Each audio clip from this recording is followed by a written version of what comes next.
السلام علیکم ورحمۃ اللہ وبرکاتہ۔ بھائی جان، امید ہے آپ خیریت سے ہوں گے۔ یوٹیوب پر آپ نے نمبر دیا تھا، سیفی ٹیوب کے نام سے جو چینل ہے، تو صاحبزادہ احمد حسن پاچا صاحب کی خدمت میں یہ سوال عرض ہے کہ نماز کے دوران، یعنی نماز سے پہلے کسی بندے نے کوئی رومال، چادر، چھوٹی یا مفلر اگر اس طرح سے گلے میں لپیٹا ہوا ہے کہ اس کے دونوں کنارے نیچے کی طرف ہیں، لٹک رہے ہیں، ایک سائڈ سے دوسری سائڈ سے، یا کوئی ایک کنارہ لٹک رہا ہے، تو یہ عمل نماز میں کیسا ہے؟ بعض حضرات اس میں بہت سختی کرتے ہیں اور کہتے ہیں نماز نہیں ہوتی، اور بعض کہتے ہیں کہ ایک لٹک رہا ہے تو نماز ہو جائے گی، دو لٹک رہے نہیں ہوگی۔ اگر واقعتاً نماز نہیں ہوتی تو سعودی عرب کے اندر تو اکثر علماء، امام کعبہ، دیگر حضرات جو عربی ہیں، وہ ہر وقت ہی اسی طرح سے نماز پڑھتے ہیں کہ ان کے رومال کے دونوں سرے نیچے کی طرف لٹک رہے ہوتے ہیں۔ تو کیا اس صورت میں نماز ہو جاتی ہے، نہیں ہو جاتی؟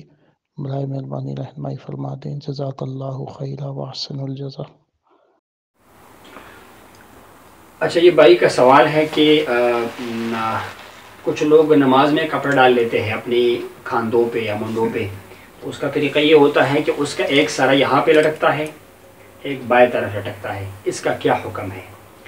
تو دیکھیے، یہ جو طریقہ کار ہے نا کپڑے لٹکانے والا، اس سے ممانعت آئی ہے۔ ایک بندے نے رومال یا چادر کو اپنے جو ہے وہ منڈوں پہ ڈالا، اور ایک سرا یہاں پر لٹک رہا ہے اور ایک بائیں طرف لٹک رہا ہے، تو یہ طریقہ جو ہے یہ نماز مکروہ تحریمی ہے۔ اس سے ممانعت آئی، احادیث مبارکہ میں ممانعت آئی ہے، فقہاء نے ذکر کیا ہوا ہے کہ یہ طریقہ ممنوع ہے۔ یا تو یہ ہے کہ چادر جو ہے یا رومال وغیرہ، وہ آپ نے اس سرے کو اس سرے پہ ڈال دیا، اس کو اس پہ ڈال دیا، یہ طریقہ درست ہے۔ اگر آپ نے اس کو جو ہے ایسے ڈال لیا، مثال کے طور پر چادر کو ڈال دیا، اس کا ایک سرا دائیں طرف ہے ایک بائیں طرف ہے، تو یہ طریقہ اس کے ساتھ نماز مکروہ ہو جائے گی۔ اسی طرح کچھ لوگ کیا کرتے ہیں،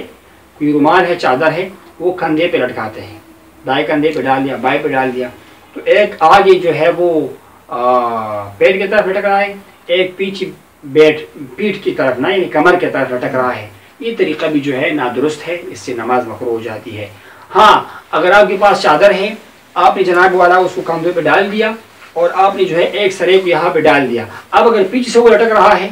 یا آپ نے اس کو یہ کر دیا نا، یہ لٹک رہا ہے، اس کے لٹکنے میں کوئی حرج نہیں ہے، لیکن ضرورت کیا ہے، ایک بار آپ نے اس کو کیا کرنا ہوگا، یہاں پہ ڈالنا ہوگا، دائیں طرف ڈالنا ہوگا یا بائیں طرف ڈالنا ہوگا، یہ ڈالنا ضروری ہے۔ یہ اگر ڈالیں گے پھر پیچھے وہ لٹک بھی رہا ہو، تب بھی آپ کی نماز جو ہے وہ کیا ہوگی، درست ہوگی۔ لیکن اگر آپ نے اس کو ڈالا نہیں، ویسے ڈال دیا، یہاں لٹک رہا ہے وہ دونوں سرے جو ہے وہ چادر کی یا رومال کی، تو یہ صدل، یہ طریقہ جو ہے اس سے نماز جو ہے کیا ہو جاتی ہے، مکروہ تحریم ہو جاتی ہے۔ باقی کچھ لوگ آپ نے کہا کہ وہ ایسے ہوتے ہیں کہ وہ کپڑے ڈال لیتے ہیں، اس کو لپیٹتے نہیں ہیں، تو ظاہر بات ہے یہ تو فقہ کا مسئلہ ہے کہ یہ کام جو ہے وہ درست نہیں، اس سے ممانعت آئی ہوئی ہے، یہ کراہت کے درجے میں ہے۔ چاہے کوئی بھی بندہ ہو، مکروہ کام کرے گا، اپنی جو حوالہ دیا ہے کہ فلاں علاقے کے لوگ جو ہے وہاں کا امام ایسا عمل کرتا ہے، تو ہمارے لیے تو شریعت مقدم ہے، امام کیا کر رہے ہیں وہ مسئلہ بعد کا ہے۔ اب بہت سارے امام صاحبان ہیں جس کی جو ٹخنے ہیں وہ شلوار ٹخنوں سے نیچے لٹکتے ہوتے ہیں، نماز میں گلے کو صاف کرتے ہیں، دونوں ہاتھ سے کپڑے کو ٹھیک کرتے ہیں، عمل کثیر، اس سے نماز خراب ہو جاتی ہے۔ یہ چیز جو ہے نا، یہ ایسی چیزیں ہیں جس کی طرف توجہ دینا ضروری ہے۔ بطور مسلمان کہ ہمیں چاہیے کہ ہم اپنی نماز کو مکروہات سے پاک رکھیں، غلط حرکات سے پاک رکھیں، یا مثال کے طور پر اپنے انگلیوں سے آوازیں نکالنا، یا آیتوں کو شمار کرنا، اسی طرح جناب والا وہ کس چیز کو مارنا ایک ہاتھ سے، یہ سب مکروہات میں شامل ہے۔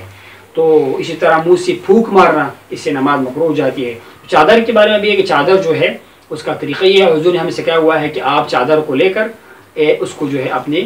مطلب جسم پہ ڈال کی، پھر ایک سرے کو دوسرے پہ ڈالا جائے، دوسرے کو ادھر ڈالا جائے، اس طریقے کے ساتھ کیا جائے، لیکن یہ نہیں کیا جائے کہ آپ نے کپڑا ڈال دیا وہ نیچے لٹک رہا ہوگا، اس کے ساتھ کیا ہوتا ہے، نماز مکروہ تحریمی ہو جاتی ہے۔ اور اگر کچھ لوگ ایسے کام کر رہے ہیں، ان کو چاہیے کہ وہ سنت کے مطابق عمل کرے نا، حضور کے طریقے کے مطابق عمل کرے، ایسے کام سے وہ اپنے اجتناب کرے۔ میں نے آپ کو عرض کر دیا کہ ہم تو دیکھتے آئے ہیں نا کہ وہاں پر جو ہے وہ لوگ گلے کو صاف کرتے ہیں نماز میں، بڑے افسوس کے بعد ہے۔ اسی طرح وہ جناب والا کیا کرتے ہیں، وہ دونوں ہاتھ سے کپڑوں کو ٹھیک کرتے ہیں، وہ کیا کرتے ہیں، وہ گلے کو صاف کرتے ہیں، یہ سب طریقے جو ہے درست نہیں ہے، اس سے نماز جو ہے وہ خراب ہو جاتی ہے. تو یہ کام مکروہ ہے، اس سے بچنا جو ہے وہ کیا ہے، وہ ضروری ہے. ہمارے فقہا فرماتے ہیں جس نماز میں مکروہ آ جائے، مکروہ تحریمی، اس نماز کو دوبارہ لوٹانا لازم ہوتا ہے، واجب ہو جاتا ہے. کل صلاۃ مع کراہت تجب اعادتها، اس کی اعادہ کرنا واجب ہے. تو کراہت سے بچنا ضروری ہے، نماز مکروہ نہ ہو ایسے نماز جو ہے وہ پڑھ